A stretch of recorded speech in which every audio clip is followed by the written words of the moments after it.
गिबियावनो नोंथांमोनखौ बैसागु बोथोरनि गासैखौबो खुलुमनाय जासिहरबाय। नोंथांमोना दायो नुनो मोन्दों गहपुरनि भिउ एबा नुथाय। जोङो दायो बहा थांनो नागिरदों आं नोंथांमोननो नैबे भिडिअनि गेजेरजों गासै खोथाखौ फोरमायनानै होगोन।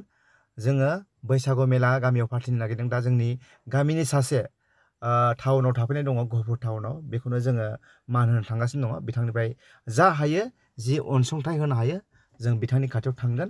मानो होनबा बिथाङा जोंनि सिगां समनि लाइमोननि सासे दैदेनगिरिमोन। दा जों बिथांनि सेराव थांगोन आरो बिथांखौ जों मान होनो थांगासिनो दङ। बिनि थाखायनो जोङो दा आर'नाइ लांनो थाखाय गहपुर टाउनाव हाबबाय। नैबे जाहैबाय गहपुर हाई स्कुलजों नांजाबनाय गहपुरनि मोनसे गोदान मल। बे मलाव जोङो फैदों दायो। आंबो फार्स्ट टाइम दिनैसो फैफेरदों बे मलाव, ओरैनोथ' फैयाखैमोन। दा जोङो फार्स्ट स्टेपाव मोनफैबाय। नैबे जाहैबाय गहपुर सयदुवार कलेज बे नुहुरनाया। बेनिफ्राय गहपुर टाउना नै बिथिंजाय दङ। बै नुहुरनायानो गहपुर टाउन। बेनिफ्राय नैबिथिं बर' हाई स्कुल दङ। दा मलाव हाबलांनोसै। दा बेखिनियावनो आं नोंथांमोननो नैबे भिडिअनि गेजेरजों मेसेज होनो सानबावदों। गहपुर टाउनाव क'क्राझार, बाक्सा, उदालगुरिफोरनि बायदि बर'नि बेबायदि जि दखान एभेलेबेल गैया।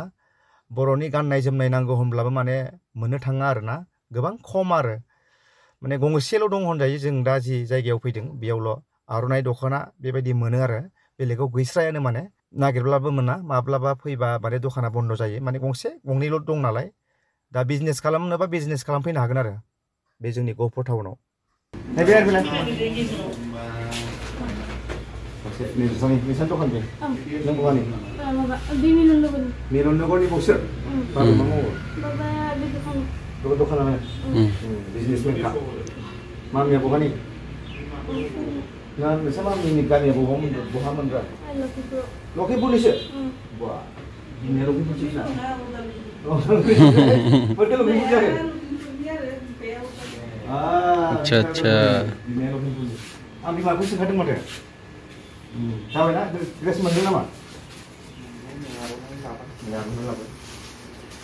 गहपुराव देखायदो एसे आर'नाइफोरखौ दखान जि दखाना गोबां खमानो आरो एसेबां क'क्राझारनि बायदि एभेलेबेल गैखाया नङा होमबा गंबेसे दंखायो बैयाव गंसे दं खोमा गंबेसे दं आरो बेबोआनो ओरैनो फैसायानो माने बर'नि जिफोरखौ मोननो थाङा माने गहपुर मेन टाउनाव दा बाजैया एसे एनै लादों होमबाबो बेनियाबो मिक्स दङ आरोना बे जि दखानफ्रा मोनजोबो आरो बेयावबो डिमापुरनि बहाबा बहानि गुवाहाटि बबेनि माल सोदों दसे ओमफ्राय दा दख'ना फानबाय लादों ना बिबा मानसिफ्रा सफैना दख'ना होनबा लांफैयो आरो मानसिफ्रा ना ओमफ्राय बाजाराव लाङो नामा अच्छा दख'नाखौ लाङा अच्छा अच्छा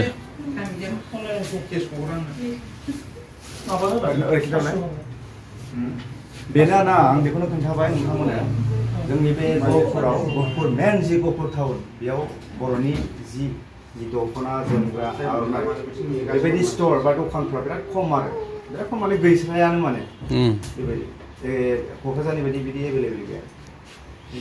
सिरिखौ माबायदि बानायदों नायनो हागोन नोंथांमोना लहानिसो बिराद थिया आरोना बोरैबा गोलैनोबो हागौ एसे साबधान आरोना बेयाव गाखोग्राफ्रा दिनैसो फैदोलां फंबाय बेयाव माने बर'नि जेबो ड्रेस गैया माथो चलो लाजोब्बाय दा थांनोसै जोङो गपालपुर माने आंथ' ब्लग बानायफेरा आंनि चेनेला ब्लगबो नङा नै है बेद मा जाखो जे बेना प्रसादा जालायबाय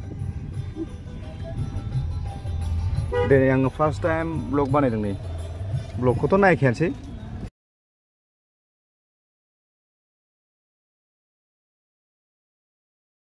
खुलुमग्रोबाय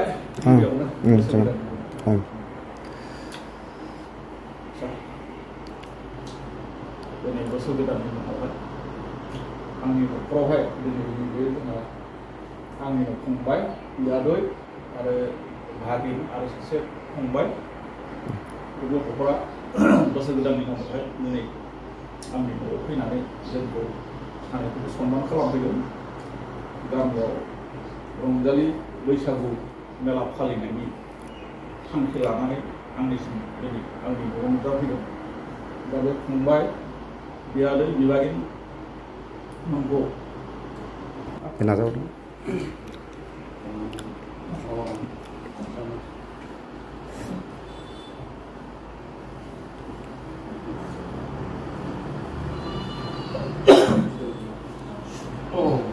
दे